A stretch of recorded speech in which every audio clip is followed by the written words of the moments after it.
Assalamualaikum warahmatullahi wabarakatuh. Selamat datang kembali di channel Bu Amel gitu ya. Hari ini kita akan melanjutkan kuliah online teori kimia farmasi 2 gitu ya. Nah, sebelumnya Bu Amel minta kita berdoa dulu menurut agama masing-masing agar nanti informasi yang kita pelajari bersama menjadi berkah ke depannya. Yuk, berdoa dipersilahkan. Berdoa selesai. Oke. Adik-adik, jangan lupa sebelum kalian lanjut ke slide berikutnya gitu ya, ke bagian berikutnya, siapkan catatan spidol, kemudian headset jika memang suasana lingkungan kalian cukup berisik, dan kemudian kalkulator jika diperlukan. Oke ya. Nah, yang pasti harus punya catatan gitu ya, dan ingat bahwa kesuksesanku adalah tanggung jawabku sendiri. Jangan pernah menyalahkan orang lain. Oke, yuk kita mulai langsung saja ya. Pada pertemuan sebelumnya kita sudah membahas tentang titrasi redoks yang menggunakan larutan iod ya. Jadi menggunakan spesies iod di mana dia dalam bentuk iodimetri dan dalam bentuk iodometri. Nah, sekarang kita akan belajar mengenai titrasi redoks dengan menggunakan bromat gitu ya. Di sini ada bromatometri dan bromometri. Nah ya, slide ini disusun oleh Bu Amal dan Bu Ica. Kemudian tujuan pembelajaran kita ya, ada 4. Yang pertama adalah kalian mengenal reaksi redoks dan potensial reduksi pada bromat gitu ya. Jadi ini khusus untuk bromat. Kemudian kita membahas apa itu bromatometri ya. Kemudian kita akan membahas bromometri. Dan nanti yang terakhir adalah kita harus membedakan antara bromatometri dan bromometri. Yuk kita mulai untuk yang pembahasan yang pertama. Nah, yang pertama kita akan bahas dulu tentang reaksi redoks dan potensial reduksi bromat. Bu Amel tidak akan kembali menjelaskan apa itu reaksi redoks, tapi kita langsung ke tinjauan reaksi redoks pada bromat. Oke, bromat gitu ya, itu mempunyai 2 jenis model titrasinya, ada bromatometri, ada bromometri. Nah, dua-duanya ini memiliki kesamaan, yaitu sama-sama melibatkan spesies bromat atau BRO3 ya, atau BRO3 gitu ya. Nah, ini kedua titrasi ini serupa tapi tidak sama. Konsepnya itu dulu. Serupa tapi tidak sama. Artinya apa? Walaupun sama-sama menggunakan BRO3, cara kerjanya itu berbeda. Nah, bagaimana cara membedakannya gitu ya? Bagaimana cara membedakannya? Kita kembalikan lagi namanya titrasi redoks gitu ya. Maka kita butuh nilai potensial reduksi. Jadi nanti yang kita lihat adalah penerapan terhadap potensial reduksinya. Yuk langsung kita mulai saja. Nah, untuk bromat itu dia dapat mengalami reaksi reduksi dalam suasana asam. Jadi dia harus selalu dalam suasana asam gitu ya. Nah, di sini ada reaksinya gitu ya, di mana ketika bromat dalam suasana asam gitu ya, lalu dia bertemu dengan elektron, maka dia akan mengalami reduksi menjadi bromida. Hati-hati dengan istilah. Bromat menjadi bromida dengan melepaskan sejumlah molekul air. Yuk kita lihat kalau memang dia mengalami reaksi reduksi. Nah, di sini pada BRO3 ya, bilox BR adalah berapa? Yuk ingat yuk. Oksigen minus 2. Minus 2 dikalikan 3 berapa? Minus 6 ya. Ditambah berapa supaya minus 1? Plus 5. Sehingga bilox pada BR adalah plus 5. Sedangkan pada BR minus nilainya min 1. Plus 5 ke minus 1 mengalami apa? Mengalami penurunan bilox. Sehingga pada reaksi ini BRO3-nya mengalami reaksi reduksi. Nah, berdasarkan tadi kita lihat di sini karena dia mengalami reduksi, otomatis dia apa? Dia bertindak sebagai oksidator ya. Nah, kita bandingkan gitu ya. Kita lihat lagi tadi. Oh, ternyata untuk reaksi reduksi bromat menjadi bromida gitu ya. Nilai NO rate-nya adalah positif 1,423 volt ya.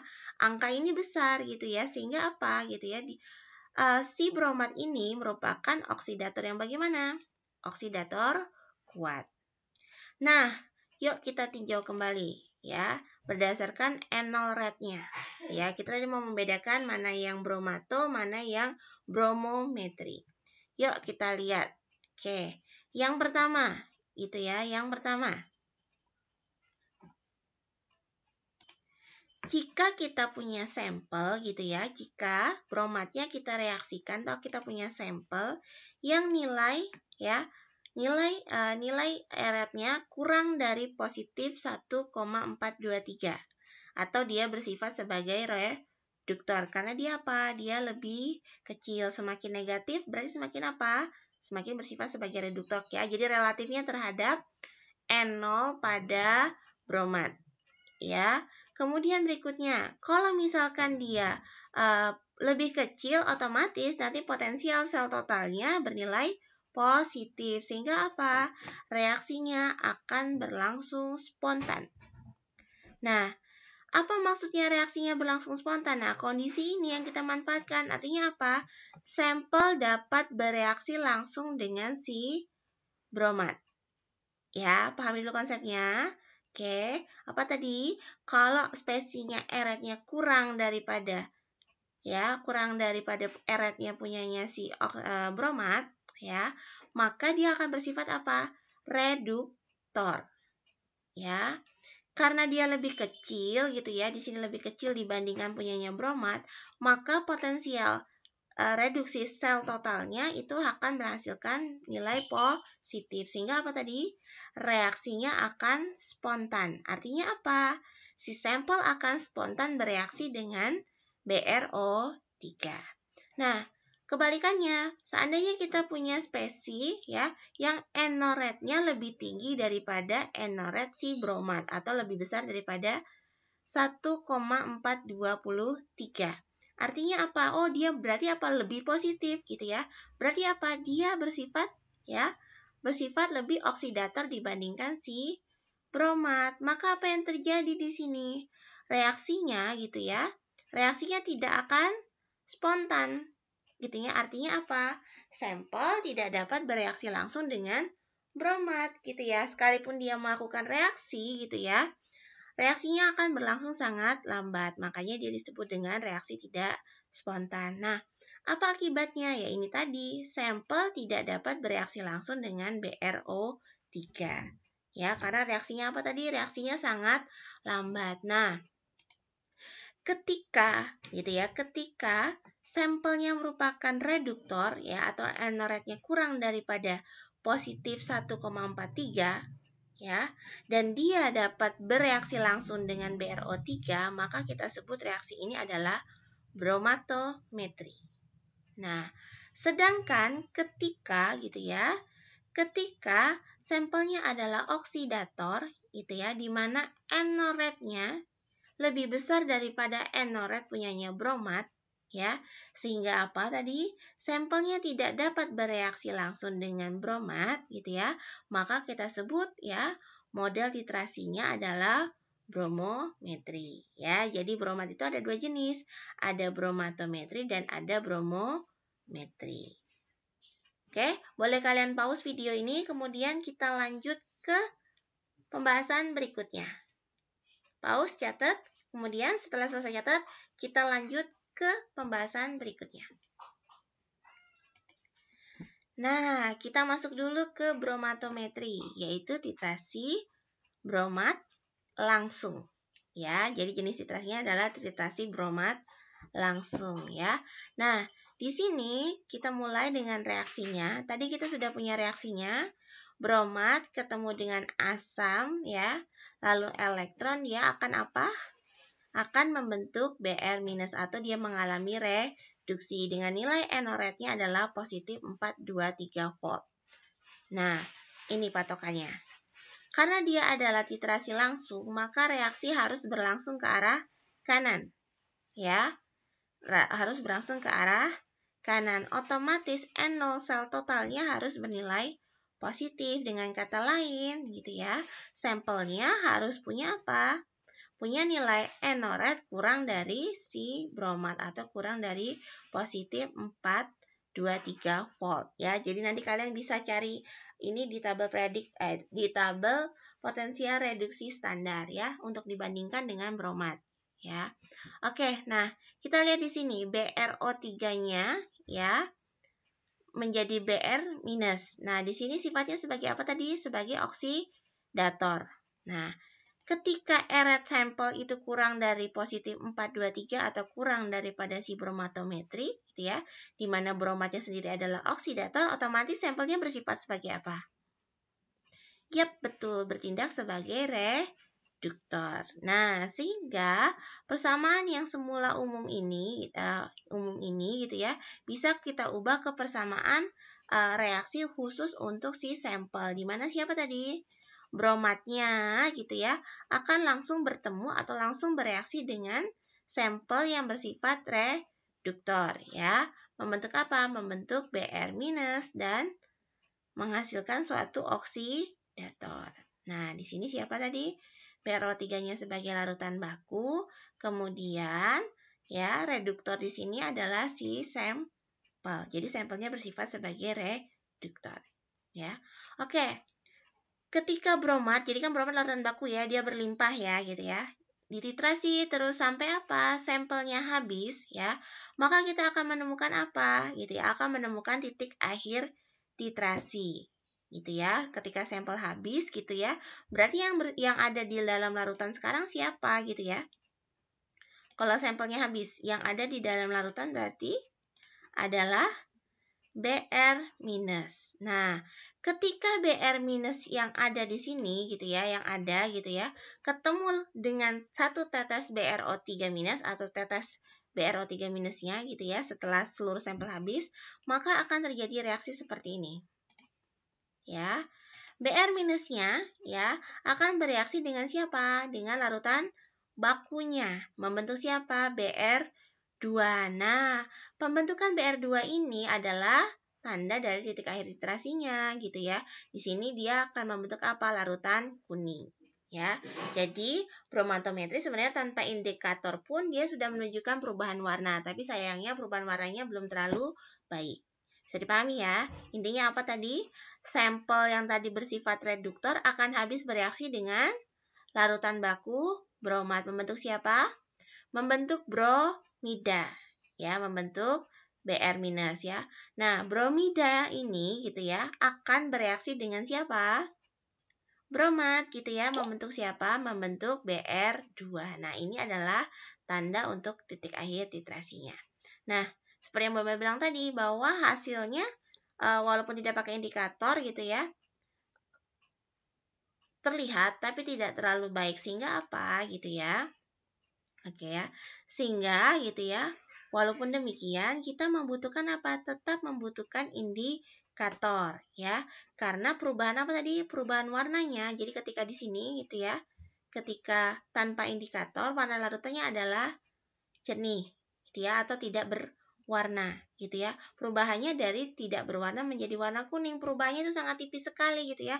Maka apa? Maka kita untuk menentukan titik akhir titrasinya perlu ditambahkan gitu ya suatu indikator. Nah, di sini gitu ya, indikator yang biasa digunakan untuk bromatometri adalah metil merah atau metil orange. Nah, ditambahkannya di kapan? Ditambahkannya adalah di awal titrasi, berarti sebelum titrasi. Ya, jadi pada awal titrasi. Jadi sebelum dititrasi sudah dikasih dulu dengan metil merah atau metil orange. Nah, perubahan warnanya menjadi ekstrim enak nih. Karena apa? Ketika larutan sampel gitu ya diberikan indikator metil merah atau metil orange, warna mula-mula adalah merah. Ya, merah kepingan jadi merah. Kemudian ketika mencapai endpoint warnanya menjadi kuning. Nah, ini yang disebut dengan apa tadi? Ya, perubahan warnanya menjadi sangat kentara atau menjadi sangat jelas. Gitu ya. Nah, apa sih yang terjadi sebenarnya di sini? Yang terjadi di sini adalah ketika terjadi perubahan ini gitu ya. Si BR2 ini ya, si BR2 ini ya akan merusak siapa? Merusak metil merah. Gitu ya. Jadi bromin ini yang akan merusak metil merah atau metil orange-nya, sehingga apa? Sehingga akan membentuk siapa? Warna dari bromin itu sendiri, yaitu kuning. Nah, reaksi ini sifatnya irreversible. Akan tetapi tetap saja gitu ya, karena reaksi untuk pada bromatometri ini berlangsung sangat cepat gitu ya, ada kelemahan walaupun kita pakai indikator di awal titrasi gitu ya. Nah, kelemahannya apa? Ini kelemahannya. Ya, karena proses pengrusakan indikator dalam asam kuat itu berlangsung sangat cepat, ya, sehingga apa? Ada kemungkinan ya belum sampai di titik akhir titrasinya atau titik akhir titrasi belum tercapai. Oleh karena itu solusinya bagaimana? Solusinya gitu ya, ketika sudah mau hampir endpoint lagi untuk meyakinkan gitu ya, tambahkan lagi dengan apa? Tambahkan lagi dengan sedikit indikator ya. Jadi untuk memastikan gitu ya, ketika ditambahkan indikator masih berubah menjadi pink gitu ya, atau menjadi merah merah metil gitu ya, warnanya merah metil atau metil orange, maka lanjutkan titrasinya dengan si bromat sampai apa? Kalian dapat warna kuning yang stabil. Seperti itu terus sampai yakin gitu ya. Walaupun apa tadi? Di awal sudah kita tambahkan dengan siapa? Dengan metil merah. Sampai sini jelas deh untuk bromatometri. Oke, boleh di-pause lalu kalian catat dulu ya terkait indikatornya. Nah, kalau sudah gitu ya, selanjutnya kita akan bahas apa? Kita akan bahas tentang aplikasi bromatometri dalam bidang farmasi. Nah, ya, di sini clue-nya apa tadi? Ya, dia digunakan untuk sampel-sampel yang bersifat reduktor. Biasanya kita pakai untuk analisis vitamin C, dia juga bisa ya.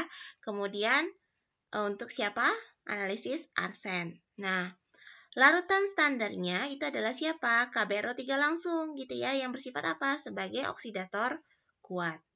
Nah, indikator yang kita gunakan bisa metil merah, bisa metil orange. Nah, di mana titik akhir titrasinya nanti itu menggambarkan apa? Miligrek sampel akan sama dengan miligrek KBRO3. Ya, bentuknya seperti ini gitu ya. Dari merah gitu ya, merah metil gitu ya. Warna merah ini kemudian apa tadi? Dia dirusak oleh bromin sehingga menghasilkan apa? Warna bromin itu sendiri yaitu BR2. Nah, aplikasinya banyak banget di sini ya. Aplikasinya banyak banget.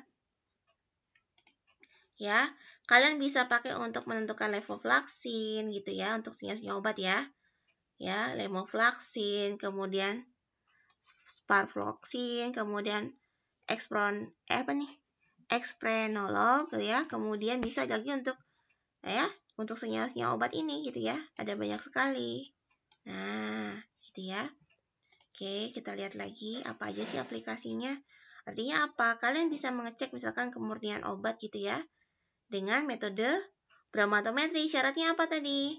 Obat yang mau dititrasi harus bersifat sebagai reduktor atau memiliki nilai NO rate-nya lebih rendah daripada NO rate si bromat ya. Oke, di sini ada.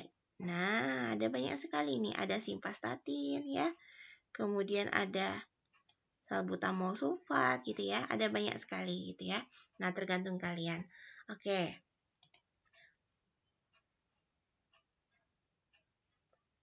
Oke, nah kita masuk sampai ke rangkuman. Yuk, mari kita rangkum bersama.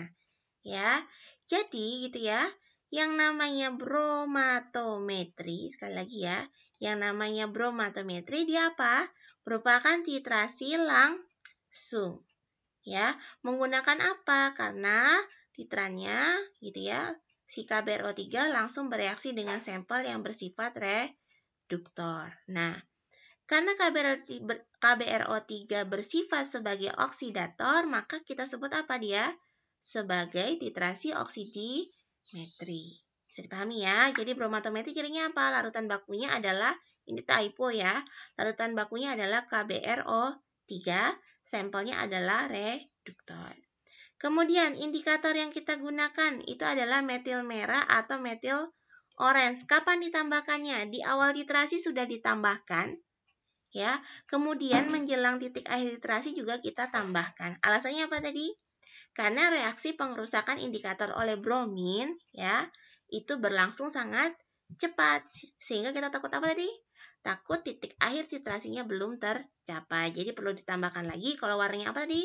Kalau warnanya kembali lagi menjadi warna metil merah atau metil orange, maka perlu dia apa? Dititrasi kembali dengan menggunakan KBRO3 sampai benar-benar hanya terbentuk warna larutan kuning atau warna kuning tipis gitu ya, yang stabil. Artinya apa? Tidak berubah kembali menjadi pinknya.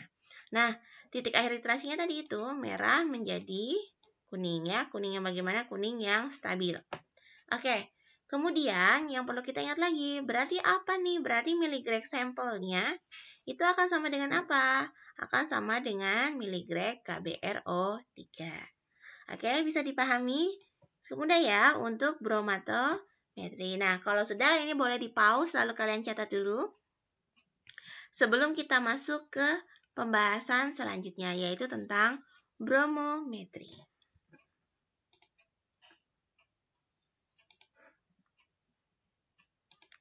Oke, sudah dicatat ya. Nah, sekarang kita masuk ke bromometri. Nah, bromometri ini adalah titrasi bromat langsung. Ya, dia adalah titrasi bromat langsung. Yuk, Bu Amel ingatkan kembali. Tadi di awal gitu ya kita sudah bahas ya, di mana bromometri itu punya ciri-ciri seperti ini. Ya, dia bereaksi dengan sampel yang bersifat apa? Oksidator. Ya, di mana N-noretnya apa tadi? L-noretnya itu pasti lebih besar daripada si bromat sehingga tidak mungkin sampelnya bereaksi. Yuk, kembali kita analisis lebih detail lagi yuk. Oke, kita analisis ya yang tadi. Nah, di sini BRO3- gitu ya. Reaksi awalnya kan ini BRO3- ditambah 6H plus 6 elektron itu akan menjadi siapa? Br- plus 3H2O di mana N-noretnya sama dengan positif 423 volt. Ini untuk potensial reduksi si bromat. Nah, akan tetapi gitu ya, pada bromometri gitu ya, kita sudah dapat informasi ini apa? Ya, direaksikannya dengan siapa? Dengan suatu oksidator atau spesies kimia yang nilai N-noretnya sama dengan positif 1,423 volt. Nah, dengan kata lain apa? Kita bisa tahu bahwa sampel yang ada dalam bromometri adalah bersifat oksidator. Ya, jadi dia kebalikan dari siapa tadi? Bromatometri. Nah, karena reaksinya tidak spontan, ya, maka apa? Pasti nanti reaksinya butuh waktu. Ya, butuh waktu. Kemudian clue berikutnya. Sampel pada bromometri itu tidak dapat bereaksi gitu ya. Langsung dengan BRO3- karena tadi apa? Sama-sama oksidator gitu ya. Maka apa yang terjadi? Maka pasti larutan bakunya bukan BRO3-. Sehingga apa? Titrasinya kita sebut sebagai titrasi tidak langsung. Lalu siapakah yang menggantikan BRO3- di sini dalam bromometri?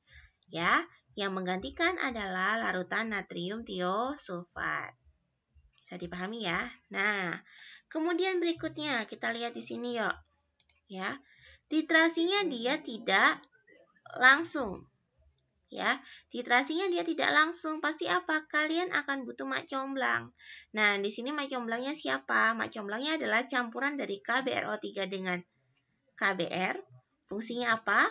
Untuk menghasilkan Br2. Ya. Lalu Br2 ini yang akan menjadi penghubung antara siapa? Sampel gitu ya dengan KI.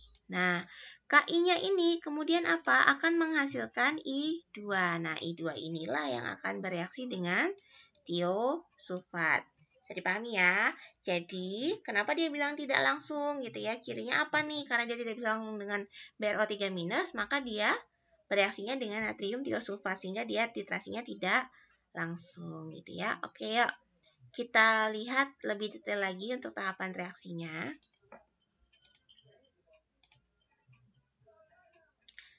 Oke, nah Di sini untuk tahapan reaksinya ada beberapa tahapan ya, Dek ya. Yang pertama adalah dalam bromometri, kita akan membuat dulu bromin berlebih dalam sistem larutannya. Apa tadi? Membuat bromin berlebih.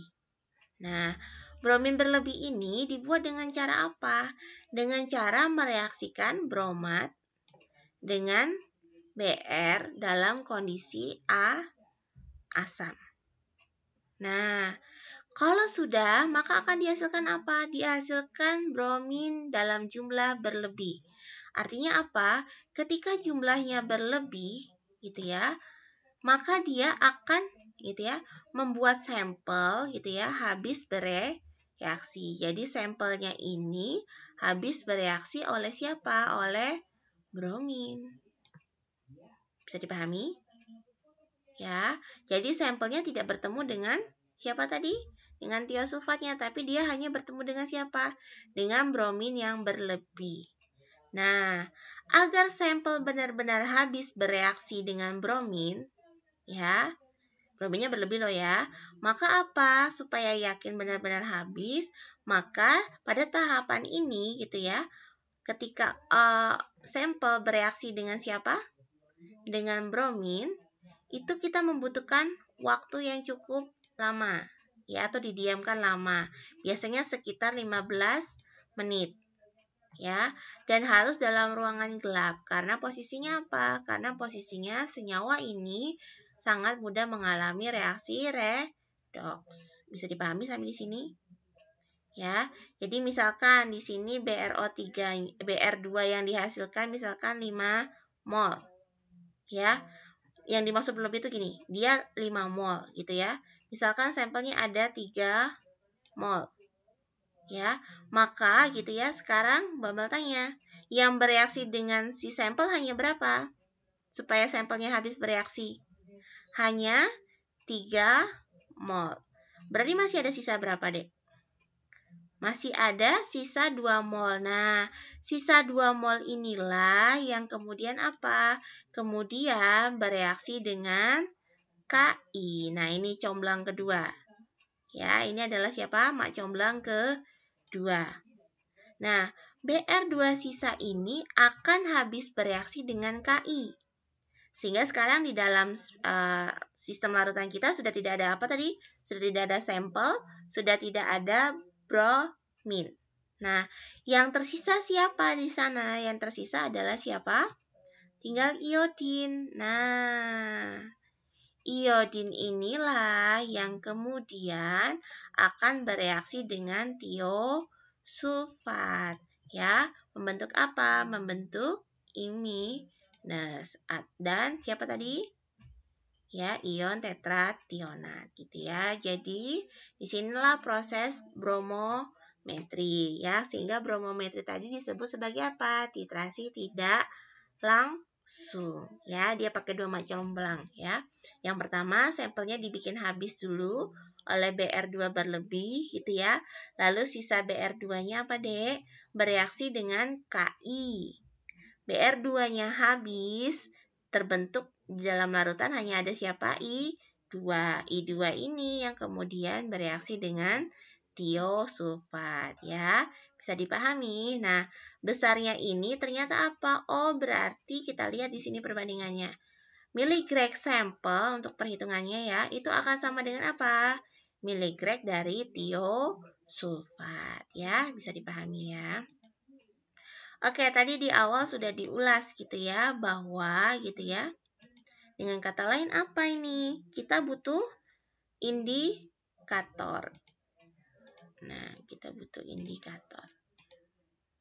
Nah, dalam bromometri gitu ya, ada beberapa indikator yang bisa kita pakai. Ya. Yang pertama adalah indikator amilum. Yang kedua kita bisa pakai kloroform. Baik amilum ataupun kloroform semuanya ditambahkan mendekati titik akhir titrasi. Nah, kenapa mendekati titik akhir titrasi? Coba kalian tonton kembali video mengenai iodometri. Nah, di sana ada penjelasan mengenai mengapa reaksi penetapan kadar menggunakan natrium tiosulfat ditambahkan Ya, indikatornya selalu ditambahkan mendekati atau menjelang titik akhir titrasi. Tidak akan Bu Amel bahas kembali. Silakan cari video iodometri. Oke. Nah, untuk indikator amilum gitu ya. Apa yang terjadi ketika iod dan amilum ditambahkan gitu ya? Ada iodium ya tadi ya, iodium yang dihasilkan dari reaksi siapa tadi? Bromin. Ya, bromin dengan Ki, maka dia akan membentuk apa? Membentuk kompleks iod amilum. Ya. Yang berwarna apa? Yang berwarna biru. Kemudian apa? Ikatan ini gitu ya, ikatan iod amilum ini akan diputus atau dirusak oleh si larutan baku siapa? Natrium tiosulfat. Nah, ketika ikatannya putus, maka akan terlihat apa? Warna biru yang hilang atau menjadi apa larutannya? Tidak berwarna. Berarti titik akhirnya apa? Titik akhir titrasinya adalah hilangnya warna biru dari kompleks iod amilum atau menjadi apa? Tidak berwarna.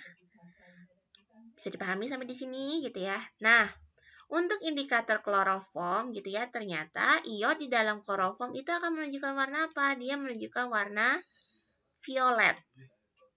Nah, ketika dia mencapai titik akhir titrasi ya, maka dia akan membentuk apa? Menjadi tidak berwarna. Bisa dipahami ya? Jadi, untuk bromometri gitu ya, indikatornya selalu ditambahkan di mana? Menjelang titik akhir titrasi. Baik dia amilum maupun kloroform. Kalau amilum perubahan warnanya apa? Dari biru menjadi tidak berwarna.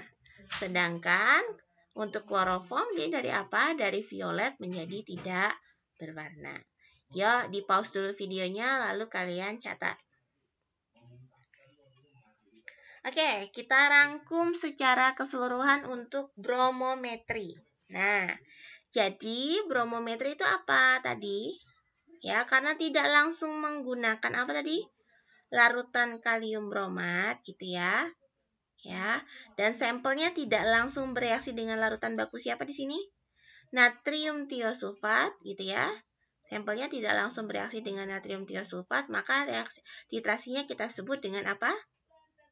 Titrasi tidak langsung. Nah, pada bromometri, sampelnya bersifat bagaimana? Bersifat oksidator gitu ya. Artinya apa? Tiosulfatnya bersifat sebagai reduktor. Sehingga titrasinya disebut apa?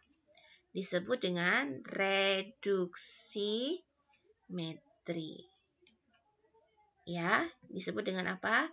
Reduksimetri. Kemudian, yuk kita lihat di sini, ya. Indikator yang digunakan adalah indikator apa? Ya, indikator yang digunakan adalah indikator kanji atau kloroform. Ya, ditambahkannya adalah apa? Menjelang titik akhir titrasi. Nah, titik akhir titrasinya apa? Titik akhir titrasinya adalah hilangnya warna indikator atau menjadi apa? Menjadi tidak berwarna. Ya, satu lagi informasi yang sudah kita dapatkan tadi apa? Berarti apa? Miligrek sampel sama dengan miligrek tiosulfat. Nah, sampai di sini cukup paham mengenai bromometri. Kalau ada pertanyaan boleh langsung ditanyakan di WhatsApp group. Oke, yuk di pause, kemudian silakan kalian catat.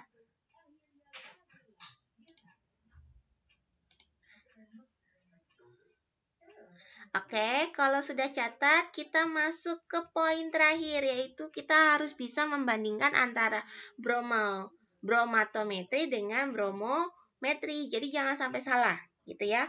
Bromatometri versus bromometri. Nah, tugas kalian di sini adalah gitu ya, silakan lengkapi tabel perbedaan berikut gitu ya. Tulis di kertas lembar, foto lalu kalian upload di WhatsApp group gitu ya. Nah, faktor pembedanya adalah coba kalian analisis yuk. Dari jenis titrasi, mana yang merupakan titrasi langsung, mana yang tidak langsung. Ya, bedakan antara bromatometri dengan bromometri. Dari jenis titrasi redoksnya, ya, mana yang oksidimetri, mana yang reduksimetri. Ya, dari larutan bakunya. Pada bromatometri larutan bakunya siapa? Pada bromometri larutan bakunya siapa? Lalu kemudian sampelnya sifatnya bagaimana? suasana larutannya bagaimana? Kalau sama nggak apa-apa, gitu ya. Kemudian indikator yang digunakan seperti apa? Kapan penambahan indikatornya? Ya, titik akhir titrasinya bagaimana, lalu bagaimana perhitungannya. Jadi misalkan kalau perhitungan miligrek sampelnya setara dengan miligrek apa pada bromatometri gitu ya, sedangkan pada bromometri dia sama dengan miligreknya siapa. Bisa dipahami ya. Jadi silakan adik-adik lengkapi, kemudian adik-adik foto lalu upload untuk kita bahas bersama. Oke, kalau sudah selesai nonton seluruh video ini dan kalian sudah membuat catatannya, segera kembali ke grup WhatsApp, kita akan bermain games Kahoot seperti biasanya gitu ya. Oke, sekian dari Bu Amel untuk video ini, kurang lebihnya saya mohon maaf. Sekian, wassalamualaikum warahmatullahi wabarakatuh. Sampai jumpa lagi setelah di grup WhatsApp.